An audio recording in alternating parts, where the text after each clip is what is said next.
반갑습니다. 우리 가정에서 또 이렇게 교회에서 하나님을 향하여 예배할 수 있는 게 얼마나 복인 줄 모릅니다. 참 하나님께서 여러분과 저에게 복을 많이 주셨어요. 우리 오늘도 하나님이 우리 아버지가 되심을 믿고 그 아버지의 말씀을 잘 듣는 가운데 우리 안에 충만한 은혜가 임하길 바랍니다. 여러분과 저는 나름대로 이 마음에 이렇게 신앙의 그런 상태가 있어요. 그래서 그 신앙의 상태가 이렇게 스테디하게 늘 일정하게 좋을 수도 있지만 어떨 때는 이렇게 뚝 떨어질 때도 있고, 그래서 그 중에 하나가 의심, 신앙의 회의까지는 아닌데 이렇게 올 때가 있죠. 야, 이게 맞나? 이렇게. 그래서 그런 여러 가지 이렇게 경우가 있어요. 저 같으면 좀 많이 이렇게 육체적으로 정신적으로 피곤할 때, 이게 좀 피곤한데 뭔가 해야 되고 압박감이 있고, 근데 또 이렇게 드러나는 결과는 잘 없고 그러면 회의까지는 아니지만 의심도 되고 약해질 수 있죠. 신앙의 이런 의심들이. 근데 오늘 이 본문에 이 세례 요한이라는 우리가 잘 아는 그분이 좀 신앙의 회의가 왔어요. 그래서 이 말씀을 가지고 우리가 이런 것들을 어떻게 잘 극복할까, 우리 같이 말씀을 나눴으면 좋겠어요. 일단은 우리가 항상 좀 그런 생각, 저는 가끔 그런 생각을 해요. 이게 자꾸 순서가. 그러니까 성경은 하나님의 생각이 우리 생각과 다르다는 말씀을 많이 합니다. 당연하겠죠. 우리 인간이 갖고 있는 이렇게 생각할 수 있는 기능, 인식, 또 경험할 수 있는 게 한계가 있기 때문에 어떻게 하나님을 우리가 다 헤아리고 그분의 생각을 이렇게 같이 알 수 있겠어요. 근데 이걸 역으로 생각하면 우리 하나님이 좀 불편할 수도 있을 것 같아요. 거꾸로 얘기하면 하나님의 생각은 늘 이런데 제 생각은 달라요. 그러니까 다른 나를 데리고 목회하려면 얼마나 힘들겠어요. 달라. 나는 지금 너를 좀 이렇게 인도하고 싶은데 맨날 내 생각이 더 옳다 그러고, 내 생각, 물론 이제 하나님의 생각과 영 틀린 건 알지만 내 생각에 사로잡힐 때가 많이 있잖아요. 그러니까 불편할 수 있을 것 같아요. 하나님께서 생각이 다른 이 사람들을 데리고 일하신다는 게 얼마나 좀 불편하실까. 좀 가끔 그런 생각을 해요. 여러분들 그렇잖아요. 생각이 다른 가족끼리, 아내든 자녀든 교인들, 이거 사실 쉽지 않죠. 어려운 일이고 피곤한 일일 수 있죠. 사실 어떻게 보면. 예수님이 오늘 우리에게 그런 말씀으로 하세요.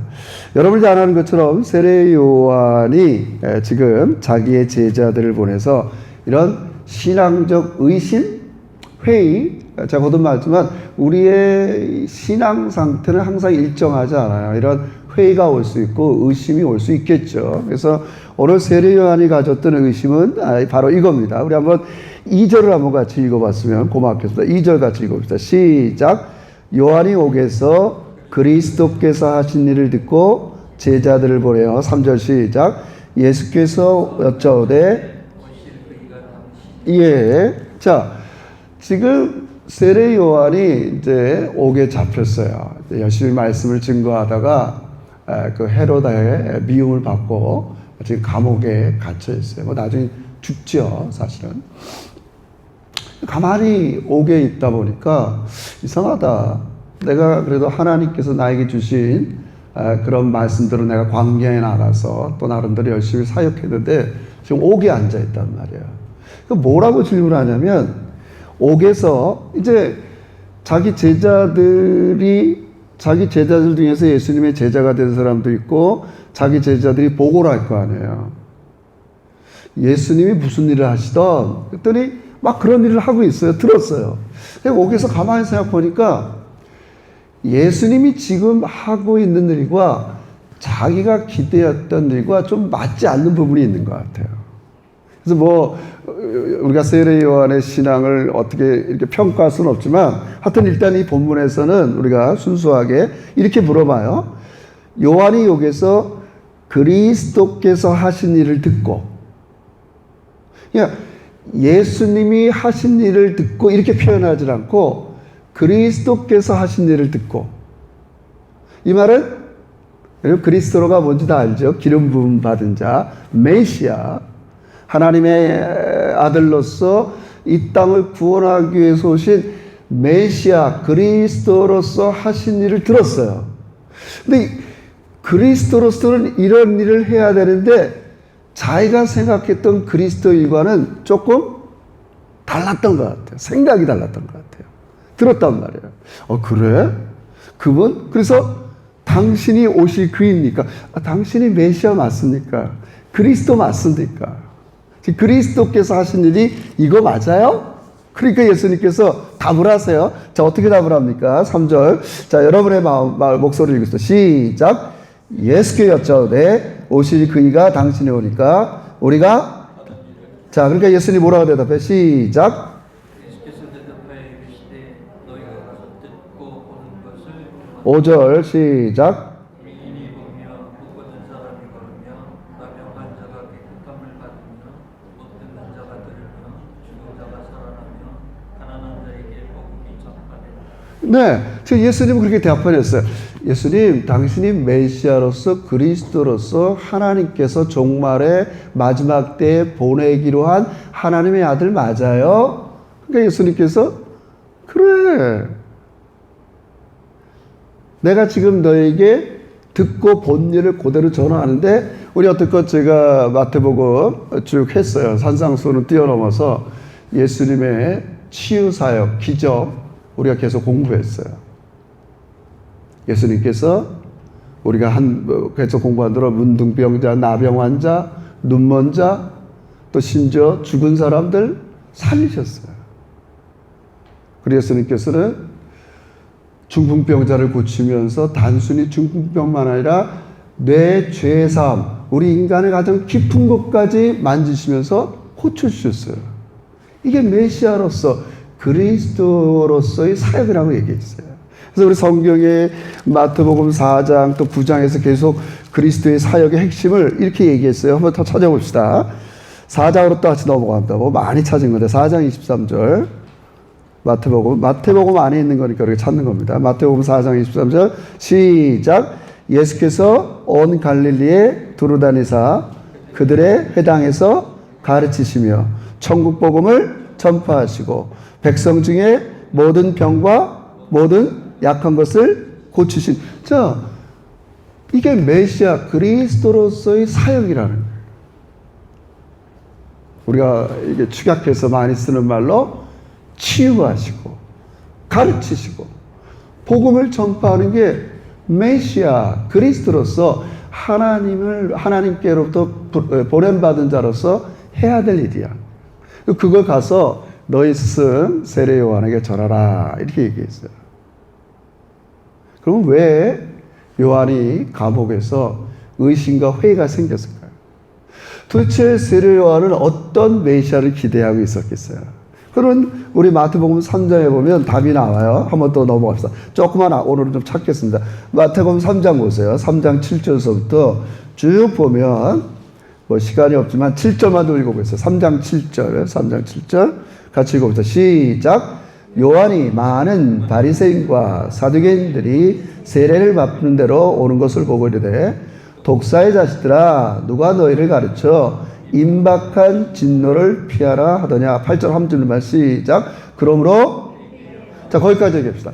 지금 세례 요한은 예수님보다 앞서서 예수님의 길을 예비하는 자로서 광야에서 메뚜기와 석청을 먹으면서 최선을 다해서 앞으로 메시아가 오는 것에 대한 기대를 가지고 그가 관심을 가졌던 사역은 악한 사람들의 권세, 권한, 힘 이런 거에 대한 심판이에요. 심판. 그래야 정직하고 또 열심히 사는 사람들이 자유롭게 살 거 아니에요. 그죠? 그러니까 지금 세례 요한은 좀 예수님이 오시면 그럼 자기를 괴롭히던 자기 국가를 괴롭히던 이 사회를 괴롭히는 그런 악한 사람들의 권세, 그들의 권력이든지 물권이든지 이런 것들을 심판해서 임박할 진노의 심판을 얘기했다고요. 너희 돌아서 회개하지 않으면 이제 곧 메시아가 올 건데 너희 다 망해. 열심히 그걸 전했거든요. 근데 예수님은 와서 악한 자를 심판하지 않는 거예요.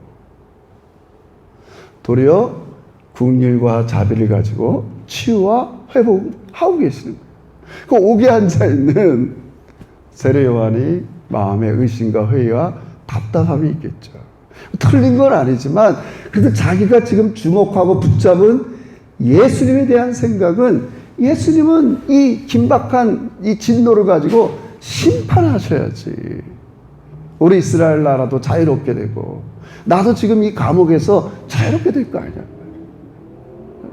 나는 여태껏 목숨 걸고 이제 곧 임박할 진노의 심판이 오니까 이 독사의 자식들아 이미 나무에 도끼날이 꽂혀 있으니까 회개하고 돌아오라 계속 이 말씀을 외쳤단 말이에요. 그 예수님이 정말 악한 사람들을 심판해 줘야 될 거 아니에요. 그들이 갖고 있는 나쁜 권한을 뺏어야 될 거 아니에요. 여러분 우리도 가끔 그런 생각이 정말 목사로서 못된 생각이지만 하나님 아버지 왜 저 사람한테 저런 권한을 줬지? 왜 저렇게 내가 볼 땐 별론데 힘도 주고 권한도 주고 물질도 주고 아니 그걸 가지고 잘 쓰면 좋은데 여러분 제가 자꾸 목사의 입장에서 좀 얘기를 하는데 우리도 마찬가지예요. 가정에서도 저도 가끔 그래요. 내가 어떤 목사님들 또 어떤 성도들 가정에서 내가 자꾸 내 생각이 옳다고 그러고 내 말이 옳다고 그러고 그런 이유가 뭘까? 자꾸 왜 내가 더 옳다고 그럴까? 제가 한번 해봤어요. 그래서 그럼 결국 진짜 자기 생각이 하나님의 진리고 옳으면 그것을 가지고 다른 사람을 섬겨야 되는데 대부분 자기 생각 논리를 가지고 다른 사람을 굴복시키려는 게 문제예요, 사실. 저도 마찬가지지만. 너 왜 그렇게밖에 생각 못하니? 회의 시간에 아니, 그렇게 내 생각이 오르면 그 생각을 가지고 섬겨야 되는데, 우린 다 그 생각으로 남들을 군림하려고 그래요. 저만 그런 거예요? 예를 들자면, 모든 회의에서 내 말이 옳다, 제가 어떨 때 그런데 회의가 생기고 환멸이 생길 때가 많아요. 아니, 그게 그렇게 자기가 옳다고 그래갖고, 다른 사람의 생각을 짓밟고, 어리석다고 그러고, 그건 진짜 의미가. 제가 지금 무슨 말씀을 드리니까, 세례 요한은 긴박한 이런 하나님의 진노, 이 심판을 원했어요. 근데 우리가 지난주 바이블 타임 때도 우리 공부했지만, 에스겔서도 공부하고 그러지만, 여러분 보세요. 하나님이 만약에 저를 심판한다 합시다. 저는 이제 신앙이 좋으니까 심판하면 하나님이 나를 사랑해서 그런가 보다. 이렇게 해요. 저 정도면. 근데 보통 사람들한테 하나님 심판한다. 어떻게 반응하겠어요? 왜 이래, 하나님? 왜 나한테 이렇게 벌 내려? 아니, 이스라엘 백성들이 포로 가서도 늘 그 생각을 왜 내가 벌 받아야 돼? 심지어는 왜 우리 조상들이 범죄한 것 때문에 내가 뭐가 죄에 있다고 이 어린 나이에 포로로 바벨론에 와야 돼? 이런 생각을 사람들이 많이 했다고요. 왜 아버지가 진 죄 때문에 내가 벌 받아야 돼? 이렇게 그들은 얘기했다고요, 여러분. 제가 말씀드린 의도가 뭐예요? 세례 요한은 정말 나쁜 사람을 심판하고 정말 악한 사람, 치사한 사람, 그들이 갖고 있는 권리, 권한, 능력을 뺏어서 좀 편안한 사회를 만들어 주셔야 되는데 주님은 그렇게 하지 않으셨어요. 이게 오늘 우리의 시험거리일 수도 있고 회의가 될 때도 있을 거예요. 왜 그래?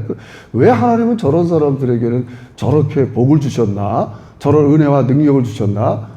예를 들어 안 믿는 사람들은 말할 것도 없고요. 그렇잖아요? 우리 가끔 쓸데없는 얘기지만 어떻게 그런 사람들 안 죽나? 이렇게 하나님께서 굉장히 보수적인 입장에서는 김정은 어떻게 안 되나? 시진핑 어떻게 안 되나? 그렇게 생각할 수 있잖아요. 사람. 근데 주님이 그렇게 하지 않았어요. 세례 요한이 회의를 가졌어요. 의심을 가졌어요. 딴 얘기지만, 그래서 우리 예수님은 항상 이 사랑과 애정과 긍휼이 없는 심판은 사람을 잘 변화시키는 것 같지 않는 거예요. 쉽게 말해서 심판만 갖고는 사람이 변화 안 된다는 거예요. 사실 성경 전체에 흐르는 사상이에요. 여러분, 제가 우리 아이들한테 뭐라 그럴 때 우리 아빠가 정말 나를 사랑했어, 나를 이 마음을 느끼지 못하면 아빠 맨날 꼰대 같은 소리 하는 거 아니야? 맨날 목사 같은 소리 하여튼 우리 애들이 그냥 아빠 고만 다 똑같아. 차 탈 때나 밥 먹을 때나 이렇게 했다 넌 목사 자녀로서 그죠? 그렇게 할 수 있어요. 반응을. 그러니까 아빠의 국률, 사랑. 너희가 정말 이 다음 세대, 이 시대의 이 복잡한 시대에 이 정말 하나님의 일을 잘하고 너희가 갖고 있는 달란트와 재정과 거기서 교회를 섬기고 좀 어려운 사람들을 막 그런 걸 얘기하면 이해 다 알아듣죠. 이제 맨날 고만하라는 소리 하죠. 고만하라는 소리. 우리 예수님은 항상 이 세상의 모든 사람에게 긍휼과 사랑을 가지고 다가가는 걸 여러분 믿으시길 주의 이름으로 축원합니다. 항상 긍휼이 동반되지 않는 심판은 사람들이 잘 변화되죠. 나를 진짜 사랑해서 이렇게 해서는 안 돌아오니까 이건 정말 하나님의 엄격한 사랑, 스트릭트 러브라고 그러죠. 정편하자면 이렇게라도 해서 나를 좀 돌아서게 하려나 보다. 이게 사랑을 느끼지 못하면 우리가 살아가는 이 어려운 것과 때로 힘든 일과 시련과 질병을 만났을 때 우리 회의를 들을 수밖에 없을 것 같아요. 오늘 세례 요한도 그런 면들을 갖고 있었지만 주님은 아니야, 너는 심판을 기대하고 있고 나쁜 사람들의 그런 고난을 좀 뺏어서 좀 너도 편안하고 나라도 편안하고 가정도 좀 편안하길 원하는데 좀 기다려. 우리 정답은 아니지만 이건 언제 하세요? 마지막 하나님께서 재림할 때 하실 거예요. 지금은 길이 참고 계세요. 그래서 우리 로마서 1장 2장인가요? 그래서 하나님께서 길이 참는 것들을 너희 가볍게 여기지 말라는 거예요. 나중에 진노가 다 쌓아서 심판 때. 그래서 우리 도리어 그런 걸 참고 견디고 선한 일을 많이 하라고 사도 바울이 우리에게 권면하고 있잖아요. 그들 너무 신경 쓰지 말고. 어려운 일이긴 하지만. 오늘 세례 요한의 이런 회의에 대해서 예수님께서 그렇게 대답하셨어요. 지금 내가 하는 사역이 메시아로서의 사역이다. 심판을 안 하는 게 아니다. 긍휼이 동반되고 사랑이 동반되고 그래서 내가 언젠가는 그러한 일들이 완성될 것을 얘기하지만 지금 우리 예수님께서 메시아로서 이 세상 사람들에게 죄인들에게 하는 가장 큰 사역은 우리를 얽매이게 하고 우리를 죄짓게 하는 죄의 권세로부터 여러분과 저를 해방시키시고 우리의 모든 질병과 힘든 것과 가난한 것으로부터 여러분과 저를 치유하시고 회복시켜 주십니다. 그래서 우리는 의심이 들고 힘들지만 이 예수 그리스도에게 초점을 맞춰야 돼요. 그래서 오늘 본문에 보면 예수님께서 말씀할 때 이렇게 한 번 더 얘기해요. 한 번 더 읽으면서 우리 계속 설교를 진행합니다. 이렇게 이 4절 한 번 더 읽어주세요. 4절 한 번 읽읍시다. 시작. 예수께서 대답하여 이르시되 여러분 이게 중요해요. 지금 뭐라고 얘기하냐면 너희가 듣고 본 것을 알리라. 여러분은 지금까지 예수님에 대해서 성경을 통해서 듣고 본 게 뭐예요? 봤을 거 아니에요, 뭔가 하나. 그러니까 적어도 우리가 신앙의 의심과 회의가 들 때에 적어도 내가 지금까지 그걸 뭐라 그럴까요? 나를 그냥 유지했던 지팡이 삼았던 예수님께 보고 들은 거는 여러분 꼭 붙잡아야 돼요. 할렐루야. 네? 그래서 적어도 나는 이거 하나는 내가 붙잡고 있어. 내가 성경을 통해서 예수님께서 나의 죄 때문에 십자가에 죽으신 것과 나 그분 붙잡으면 죄의 용서로부터 죄의 세로부터 자유롭게 되는 것과 우리 이게 참 중요해요. 그래서 여러분, 우리 이런 걸 이제 뭐 전체적으로는 하나님께서 2000년 전에 예수님께서 당신이 했던 일을 이 성경책에 남기셔서 여러분을 보고 듣도록 하셨어요. 그러니까 더 중요한 건 뭐냐면 예수님이 이렇게 하신 일, 자기를 알리신 일에 그거 뭐라 그럴까요? 이게 적극적으로 참여하는 게 중요해요. 우리 그런 이제 신학에서 계시의 목적이라고 그래요. 하나님이 여러분에게 알리셨어요. 야, 성민아, 나는 널 사랑한다. 알려줬어요. 나 너 사랑해. 알려주면 뭐예요? 나도 적극적으로 그분을 사랑해야죠. 할렐루야. 그게 중요하다는 거예요, 여러분. 네가 듣고 알고 있는 거를 얘기하는데 예수님께서 여러분에게 지금까지 많은 은혜를 주셔서 때로는 말씀을 읽을 때, 설교를 들을 때 여러 경로를 통해서 예수님이 여러분을 얼마나 사랑하시고 여러분을 치유하길 원하시고 여러분의 인생의 모든 것들을 그걸 듣고 봤다면 여러분이 더 적극적으로 예수 그리스도께 참여하시기를 주의 이름으로 축원합니다. 아, 예수님은 그런 분이야. 우리가 하나님 아듯이 그게 아니에요. 적극적으로 반응하고 참여하는 게 중요해요. 여러분, 이제 요 후반부에 나타나는 예수님의 11장 말씀에 다 그거 얘기해요. 대부분의 사람들은 그렇지 못했다는 거예요. 비유를 하여 장터 비유. 시장에 나가서 아이들이 놀 때 뭐 혼인식 놀이에서 피리를 불어도 애들이 응답을 안 해요. 장례식 노래할 때 이렇게 뭐 애가를 불러도 응답을 안 해요. 또 예수님이 가장 기적과 이적을 많이 행하신 벳세다, 고라신, 가버나움 사람들이 가장 응답을 안 해요. 너희들 나중에 제일 큰 심판을 받을 거다. 이렇게 얘기한단 말이에요. 마치 이런 거예요. 내가 목사로서 말씀을 많이 알아요. 뭐 성경을 읽어서. 아니, 그러면 뭐하냐. 그 나쁜 건 아니에요. 네가 거기에 더 참여하고 내 것으로 만들고 그게 하나님께서 당신을 여러분과 저에게 알리신 목적이라는 거예요. 보고 들은 것들을 반응하면서 적극적으로 참여하는 게 얼마나 중요해요. 제가 예전에 그런 설교를 여러분에게 말씀 증거했나요? 여러분, 김연아 선수 알잖아요. 뭐 지금은 다 유명세가 꺾였지만 여러분, 김연아 선수가 스케이팅 할 때 음악 없이 하지 않잖아요. 자기가 자기를 퍼포먼스 연기할 때 어떤 음악을 하나, 어떤 007 영화의 주인공 왜 해요? 그 음악의 선율에 따라서 자기가 동작을 하잖아요. 똑같은 거예요. 그리스도인은 하나님의 말씀에 따라서 반응하고 동작할 때 가장 행복한 걸 믿으시길 주의 이름으로 축원합니다. 이게 엉뚱하게 나 혼자 춤추고 매 세상 소리에 춤추고 no, 그게 아니죠. 참여하라. 너희가 여태껏 신앙생활하면서 보고 아는 거 그거 붙잡고 힘들지만 계속 참여하고 반응하게 나가는 게 우리가 때로는 신앙의 회의가 있고 의심이 왔을 때 우리가 하나님께 해야 될 태도.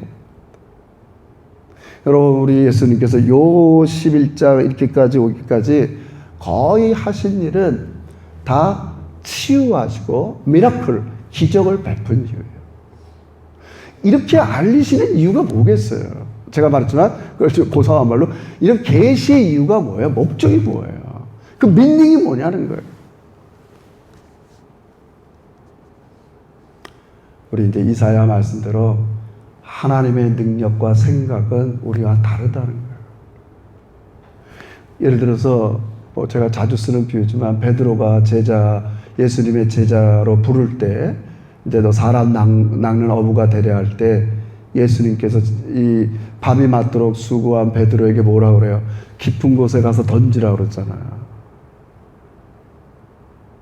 우리 흔히 하는 얘기는 그의 생각과 틀려요. 무슨 깊은 곳에 던져. 근데 만선을 갖고 돌아오잖아요. 그 다음에 베드로가 한 행동이 뭐예요? 무릎 꿇잖아요. 당신은 내 생각과 틀린 분이에요. 내 목회 경험, 내 인생 경험, 내 비즈니스 경험, 내 낚시 경험, 내 어부 경험으로 갖고는 당신을 측량할 수 없어요. 생각이 틀리잖아요. 능력이 틀리잖아요. 자기 생각을 내려놓고 그분께 초점을 맞추잖아요. 여러분, 이 역사가 여러분의 매일의 삶에서 있기를 주의 이름으로 축원합니다.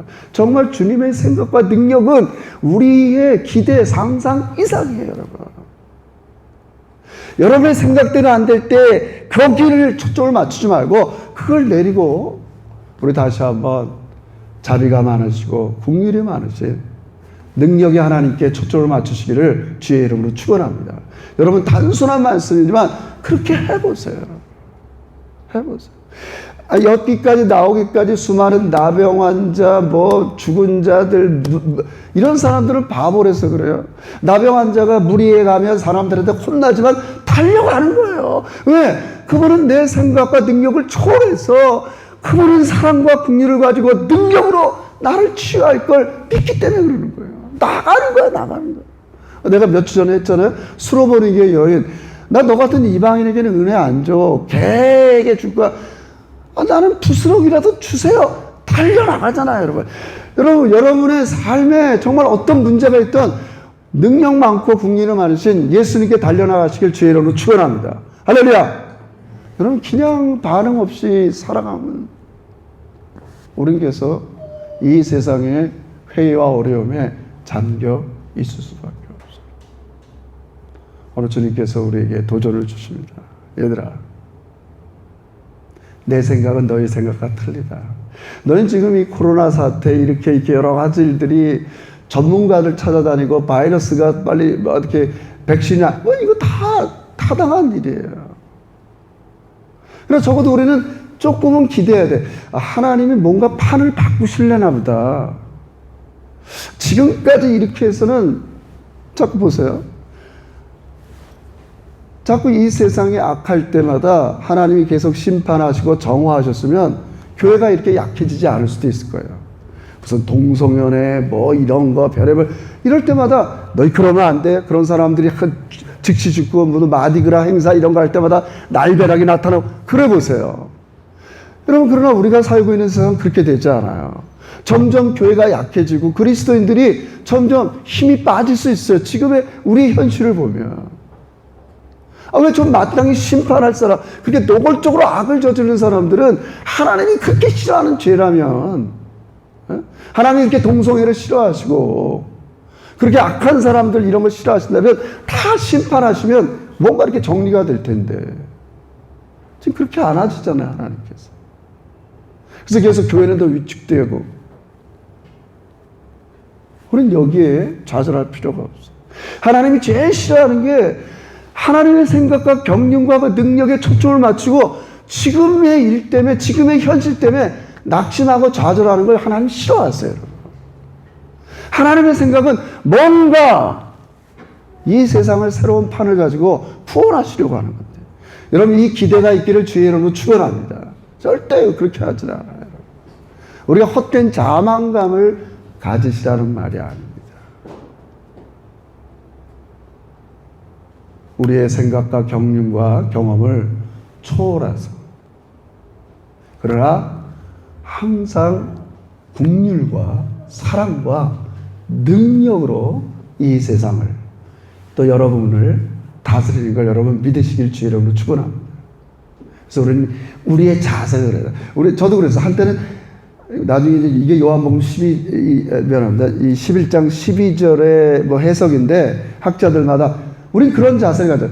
우리 이렇게 하나님의 임박한 심판이 확 와갖고 이렇게 하는 걸 기대하기보다는 여러분과 제가 더 여러 가지 어려운 현실, 의심스러운 현실이 있지만 적어도 여러분이 갖고 있는 겨자씨만한 여태껏 경험한 그 작은 믿음 갖고 하나님 앞에 최선을 다해 나가시기를 주의 이름으로 축원합니다. 나가야 돼. 그냥 그게 천국은 침노하는 자들이에요. 하나님께서 막 돌격해갖고 막 이 세상을 정리하는 것도 좋지만 우리가 여전히 어려운 현실이고 힘든 여건이지만 우리 주님께서 최소한 오늘 이 본문을 통해서 여기까지 오기까지 나는 자비와 긍휼을 가지고 너희를 치유하고 회복하기를 원하시는 이 주님 붙잡기를 주님의 이름으로 축원합니다. 그 붙잡고 나아가는 거예요. 좌절하면 안 돼요. 최선을 다해야 돼요. 하나님께서 여러분의 가정과 또 교회 또 우리 자녀들의 앞날을 위해서 뭔가를 일하고 계시는 걸 우리 믿어야 돼요.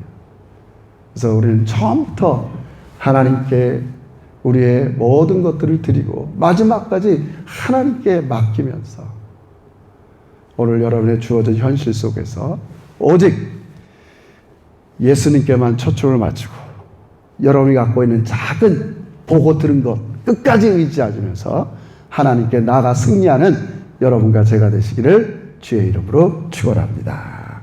기도합시다. 하나님 아버지 고맙습니다. 우리가 어찌 우리의 식견, 생각, 경험을 가지고 하나님의 큰 뜻, 경험 모든 것들을 다 헤아릴 수 있겠습니까? 이사야 55장 8절의 말씀대로 이는 내 생각이 너희의 생각과 다르며 내 길이 너희의 길과 다르다고 말씀하셨습니다. 하나님 아버지, 우리가 하나님께서 우리 각자에게 알리시고 듣게 하신 그 고귀한 예수 그리스도의 긍휼과 능력을 믿으면서 오늘 나를 괴롭히고 힘들게 하는 모든 것으로부터 자유롭게 되는 우리 믿음의 종들이 되게 해 주시옵소서. 예수님의 이름으로 기도 올렸나이다. 아멘.